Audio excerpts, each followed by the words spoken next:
Boa noite a você, investidora, investidor, brasileira, brasileiro, que acompanha mais um saldo do dia deste dia 20 de maio de 2021.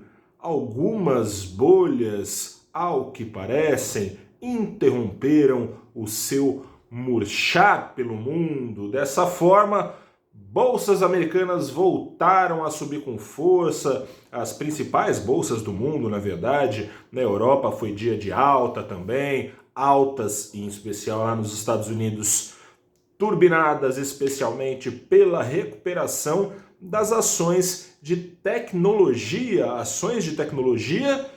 que justamente seriam objeto dessa bolha que está inflada lá nos Estados Unidos, inflada como, falo sempre aqui, pela chuva torrencial de dólares despejados pelo Banco Central dos Estados Unidos.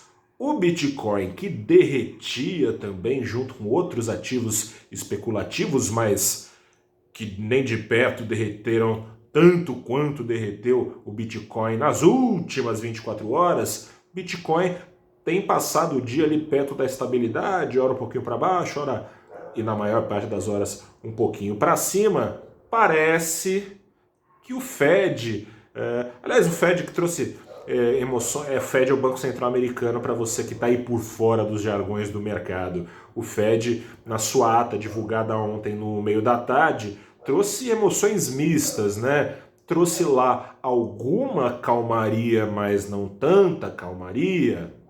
Alguma calmaria, o sinal de que juros, e não é novidade, né? O Fed tem dito isso repetidas vezes, que os juros por lá, ainda que se tema a inflação que na visão do Fed é temporária, os juros por lá, sendo assim, permanecerão zerados até idos de 2023, por muito tempo.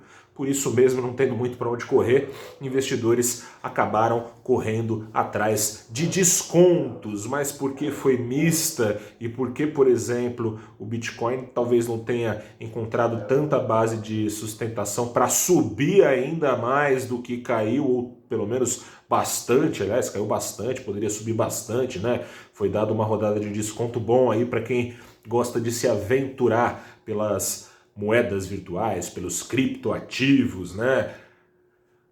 A pressão de cautela também foi grande, né? E equilibrando um pouco as coisas aí no patamar dos 40 mil dólares, mais ou menos, por bitcoins, porque o Fed também avisou que, embora não tenha planos de tirar tão cedo os juros do patamar zero, não descartam alguns de seus membros antecipar e começar a fazer com que o mundo comece a dar adeus às tais injeções monetárias, o crescimento mais acelerado do que se esperava da economia brasileira, da economia brasileira não, né?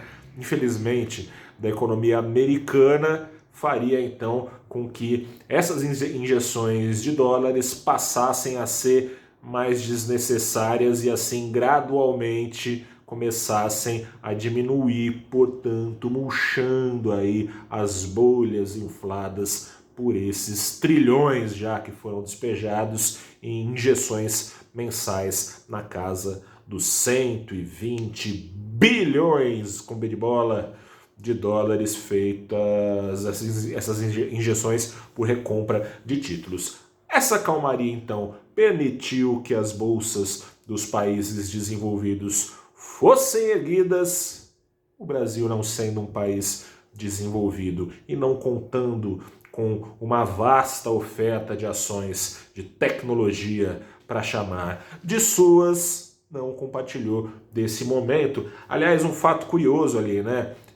O que segurou o Ibovespa no 0 a 0, o Ibovespa fechou com 0,05% de alta, num pregão que a maior parte do tempo ficou em baixa, foi ali nas últimas horas que teve uma recuperação, em baixa na maior parte do pregão, apesar do dólar, sim, aqui no Brasil, o preço sinalizar para uma descompressão das tensões. O dólar fechou em baixa de 0,7% aos R$ 5,28. O Ibovespa, o que tem sido motivo de alento para ele, né, que é o desempenho forte das ações correlacionadas aos preços de commodity, mais diretamente aos preços do minério de ferro e aos preços do petróleo, essas ações seguiram patinando. Patinando por quê?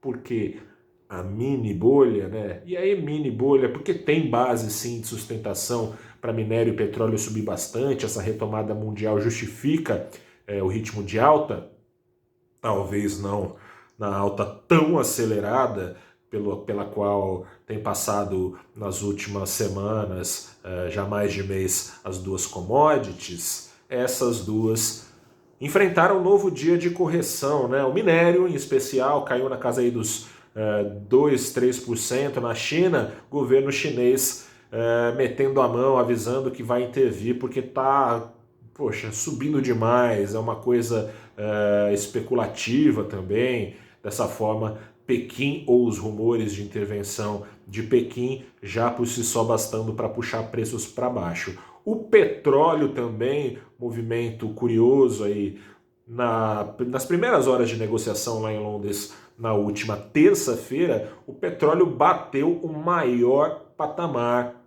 em 2 anos, desde 2019 não batia na casa dos $70 por barril, mas foi bater e começar a cair de lá para cá, de terça para o fechamento dessa quinta-feira, queda de 7% para os $65 por barril.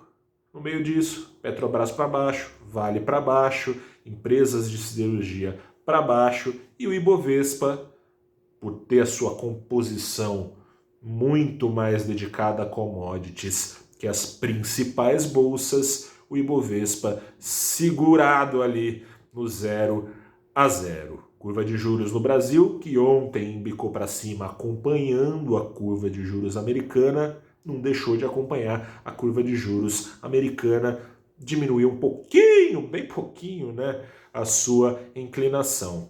Fechando aqui os nossos trabalhos deste saldo do dia, vale a gente lembrar que se tivesse tudo muito que bem aqui no Brasil, não tinha essa correlação tão forte com os mercados externos. As empresas aqui no Brasil, como se sabe, dependem de bons momentos do Brasil.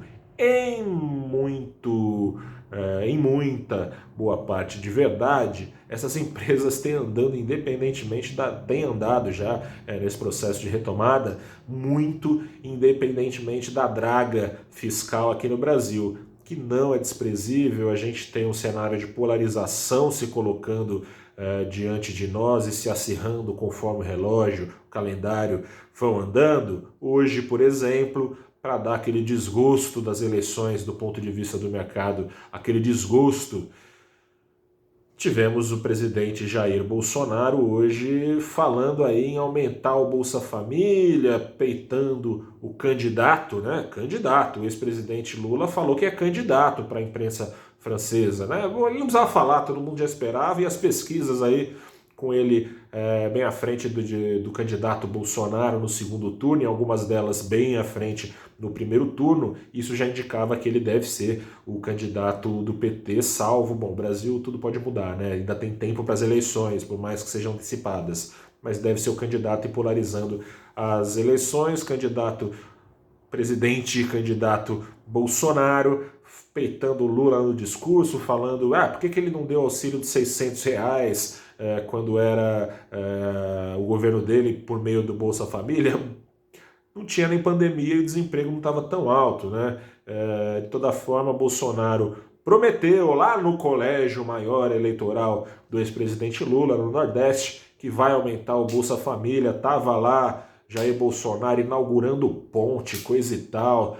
Tá em campanha o homem! E investidor, investidora, mercado ressabiado com rumo com que as coisas na política tá tomando. Em paralelo, embora esteja caminhando a privatização da Eletrobras, não é isso que vai aumentar a produtividade do Brasil, não é isso que vai diminuir o risco fiscal. As demais reformas devagar, quase parando, sendo fatiadas pelo meio do caminho, o tempo correndo. Fica difícil imaginar que elas vão de fato andar antes ou não a partir, não em 2023, a partir de 2023. Fico por aqui. Amanhã a gente conversa mais com resumão do pregão, claro, de sexta-feira, mas da semana. Forte abraço, até a próxima e